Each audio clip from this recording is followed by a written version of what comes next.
অধ্যাদেশ জারির ১১ দিনের মাথায় আনুষ্ঠানিক যাত্রা শুরু করল সুপ্রিম কোর্ট সচিবালয়। এখন থেকে অধস্তন আদালত, প্রশাসনিক ট্রাইব্যুনালের তত্ত্বাবধান ও নিয়ন্ত্রণ সংক্রান্ত সব প্রশাসনিক ও সাচিবিক দায়িত্ব পালন করবে এই সচিবালয়। বৃহস্পতিবার বিকেল ৩টার দিকে ফলক উন্মোচন করে সুপ্রিম কোর্ট সচিবালয় উদ্বোধন করেন প্রধান বিচারপতি ডক্টর সৈয়দ রেফাত আহমেদ। এ সময় আইন উপদেষ্টা ডক্টর আসিফ নজরুল, সুপ্রিম কোর্টের অন্যান্য বিচারপতি, আইনজীবী ও বিভিন্ন দেশের কূটনীতিকরা উপস্থিত ছিলেন।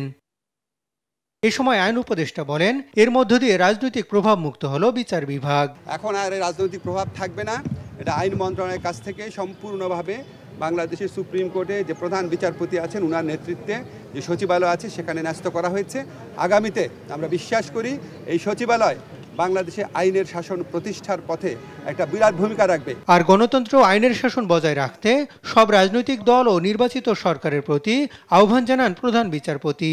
সবার কাছে আমার আহ্বান রইল, আগামীতে যে নির্বাচিত সরকার আসবেন তাদের তো বটেই, এবং আমাদের যত স্টেক হোল্ডার আছে তাদের সবাইকে এই যে ধারাবাহিকতা, এই সচিবালয়ের ধারাবাহিকতা, আইনের শাসন বজায় রাখা, গণতন্ত্রকে বজায় রাখা, এই ধারাবাহিকতা যেন অটল থাকে। এর আগে ২০ নভেম্বর সুপ্রিম কোর্ট সচিবালয় অধ্যাদেশের খসড়া চূড়ান্ত অনুমোদন দেয় উপদেষ্টা পরিষদ। এরপর ৩০ নভেম্বর রাষ্ট্রপতির নির্দেশে অধ্যাদেশের গেজেট প্রকাশ করে আইন, বিচার ও সংসদ বিষয়ক মন্ত্রণালয়।